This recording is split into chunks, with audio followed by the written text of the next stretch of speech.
Welcome back mga kaaldab. Ito na naman po ang inyong lingkod, si Mr. Destiny. At magbibigay po tayo ng pinakamainit na update po ngayon sa social media mga kaaldab. Ito yung pinaka-latest trending na naman po. Si Alden Richards at si Maine Mendoza mga kaaldab. Sa mga kumbaga laging dumadaan sa channel ko, bumibisita, mabuhay po kayo hanggang gusto po ninyo. Alam nyo mga kaaldab, hindi po may iwasan mga kaaldab na talagang bakit ganon kapag ka trending si Mengay, talaga nagiging trending din si Alden. Di po ba? Ito yung patunay po na talagang totoo ang pagmamahal ng Aldab Nation kila Mengay at Tisoy.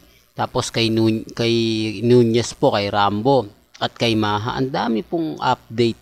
Pero kay Congressman Spotted at kay Mengay hindi. Nagiging bitter lang po talaga kami kapag kami nagsasalita. Pero yung iba po, kumbaga na kahit paano napapaisip sa mga sinasabi ko. Di po ba? Tama naman po kasi yung sinasabi sa social media.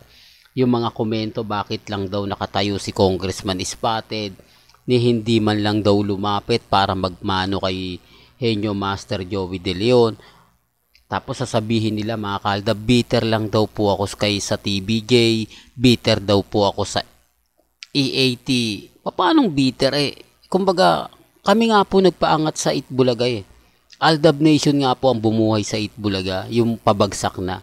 Tapos kami pa po yung bitter. Di po ba? Malaking sampal po talaga kapag kami nagbibigay ng update. Kasi pinapaliwanag naman po namin at sinasabi. Di po ba? Tatlo yun eh, Bossing Vic Soto, Henyo Master Joey De Leon, at si Tito Sen. Bakit hindi po nagawa? Ano yung panonoori mo lang habang nagmamano si Mengay sa tatlo? Samantalang ikaw nakatayo lang. Common sense na lang po mga kaaldab. Bagay, okay lang naman po yan, normal lang yan. Sa akin lang po, kung ano lang yung latest, kung ano lang yung trending, doon lang po tayo, di po ba? Sinasabi kasi nila mga kaaldab, wag ko na raw po ipagpatuloy, di po ba? Tuloy ko lang daw po yung, kumbaga, sa Armin, dadami pa yung bitter sila kapag hindi po sila nasusunod. Totoo naman po eh. At eto simula po bumalik si Mengay sa Itbulaga, tumaas po ang ratings. Nag 5%. Totoo to mga kaaldab, pero kung titignan nyo ang Showtime tape, umangat din po yung ratings. Di po ba?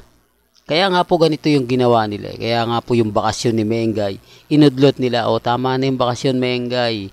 Kumbaga, ilang buwan ka na rin sa bahay nyo ni Alden. Oops, issue na naman yan, Mr. Destiny. Hindi, patunay lang po. Respeto na lang po sa mga hindi naniniwala. Di po ba? Sabi ko nga po sa inyo, may mga bagay-bagay po na mahirap ipaliwanag. Lalo na nga po kapag ang pinag-uusapan, ang real life couple. Ako masaya po ako lalo na nga po kapag may mga update na talagang mapapaisip po kayo. Di po ba? Real talk yan. Well, hanggang dito na lang po yung updates natin Kaya kung gusto nyo pa po ng pinaka-latest at sariwang update, abay tutok lang po kayo sa channel ni Mr. Destiny para updated po kayo sa mga bagong video po na ilalabas po natin maya-maya lang. Kaya kung bago ka lang sa channel na to, at isa kang true-blooded Aldab Nation na nagmamahal po kina Mengay at Tisoy, tama po ang channel na pinuntahan mo, kaya consider na po kitang bagong subscriber. At huwag mong kalimutang i-share ang mga video po natin sa mga mami, sa mga titas, at sa mga senyor. Hanggang sa muli, salamat po sa panonood at pakikinig.